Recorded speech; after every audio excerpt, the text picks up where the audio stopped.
Los transistores MOSFET cuentan con 3 pines. Para empezar la prueba, lo primero es identificar la polaridad de los pines buscándolo en internet utilizando el código implantado en el mismo. En las especificaciones identificamos la base, gate, fuente, source y drenaje, drain. Una vez identificado, procedemos con el multímetro en medición de diodos. Conectamos la terminal negativa en la fuente y la positiva en la base del MOSFET.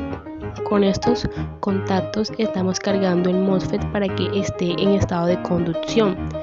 Después, con la misma terminal positiva la conectamos al drenaje y el multímetro debe mostrar un valor. Para descargar el MOSFET corto hacemos entre la puerta y la fuente. Luego el multímetro debe dar una lectura de 0. Está en buen estado. Su unidad de medida es el henrio, que se representa con una H en el sistema internacional, pero se suelen emplear los submúltiplos mH y mH. Para calcular los henrios de una bobina se tienen que considerar los siguientes factores.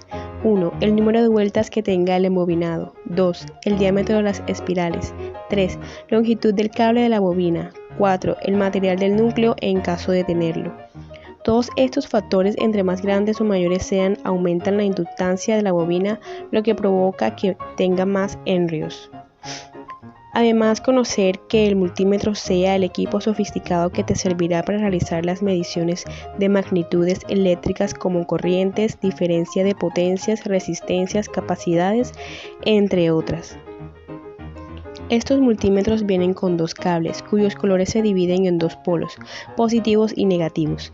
Estos se colocan en los extremos de la bobina y se configura el equipo para recibir una lectura de henrios, unidad de medida de la bobina o inductor. La medición del campo magnético se realizará a través del Tesla, que se representa con una T, el cual se define como la fuerza que ejerce el campo magnético de 1N, Newton, sobre 1C, Coulombio. Es gracias a esta que lograrás realizar la medición con el multímetro. Prueba de que está en buen estado. La prueba con las bobinas se hace con el multímetro en la opción de diodos.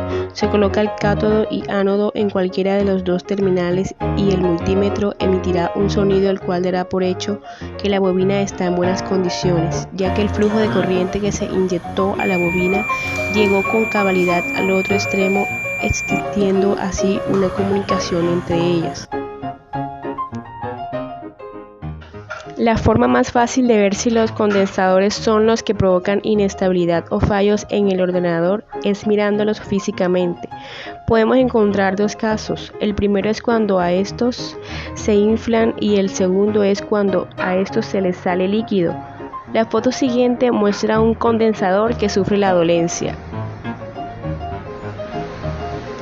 La medición de un capacitor se da de la siguiente manera. Primero se pone el multímetro en medición de diodos, se carga el capacitor poniendo la terminal negativa del multímetro en el negativo del capacitor y la terminal positiva del multímetro en el positivo del capacitor. Después se intercambia. Al intercambiarse, emitirá un sonido el cual indica que el filtro se descargó y por ende se emitirá el sonido y saldrá un valor el cual bajará a 0, ya que la tensión se irá abajo.